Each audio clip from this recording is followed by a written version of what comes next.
തുടക്കം മുതൽ വിനയ് ഫോർട്ട് ഉണ്ടായിരുന്നു ഈ സിനിമയിലുണ്ടായിരുന്നു, സബ്ജക്റ്റിലൊക്കെ ഉണ്ടായിരുന്നു. വിനയ് ഫോർട്ടിൻ്റെ ഒരു ക്യാരക്ടർ നമുക്ക് വേണമെന്ന് നിർബന്ധമായിരുന്നു. യെസ്.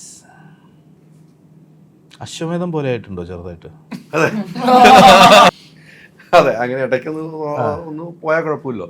വിനയ്, എന്തായാലും ഷറഫ് പറഞ്ഞ ഞാൻ ഈ യാത്രയിൽ ഞാൻ ഇടയ്ക്കിടയ്ക്ക് സംസാരിക്കാറുണ്ട്. ഷറഫ് പറഞ്ഞതിൽ 100% ഈ സിനിമയായിട്ടുള്ള യാത്രയിൽ 100% ഞങ്ങൾ സംസാരിക്കാറുണ്ട്. പക്ഷെ ഷറഫ് പറയുന്ന ഉൾക്കൊണ്ട് തന്നെ പറഞ്ഞു, അത്തരമൊരു പ്രൊജക്റ്റ് ഷറഫിൻ്റെ ഒരു സ്വപ്നമായിരുന്നു, അല്ലേ? സ്വപ്നമായിരുന്നു എന്ന് തന്നെ പറയണം. അത്ര നാളെ 20 തൊട്ടുള്ള യാത്ര 25 റിലീസിന് ഒരുങ്ങുന്നു. ആ സമയത്തൊക്കെ കൂടെ ഉണ്ടായിരുന്നു, അല്ലേ? ഷറഫിൻ്റെ ആ ദുഃഖത്തിലും സന്തോഷത്തിലും ഒക്കെ കൂടെ ഉണ്ടായിരുന്നു. പ്രൊജക്ട് ഓൺ ആയിട്ട് ഈ സിനിമയുടെ ഭാഗമായാണ്. അതെ, പ്രൊജക്ട് ഓൺ ആയിട്ട് ഷറഫ് ലൈക്ക് ഈ പറയുന്ന പ്രതിസന്ധികളൊക്കെ അതിജീവിച്ച് ഷറഫ് ഈ പടം പ്രൊഡ്യൂസ് ചെയ്യാമെന്ന് തീരുമാനിച്ചു.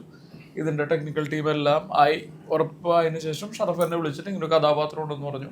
അങ്ങനെ ഈ സിനിമയിലേക്ക് വന്ന ആളാണ്. കഥ കേട്ട് കഴിഞ്ഞപ്പോൾ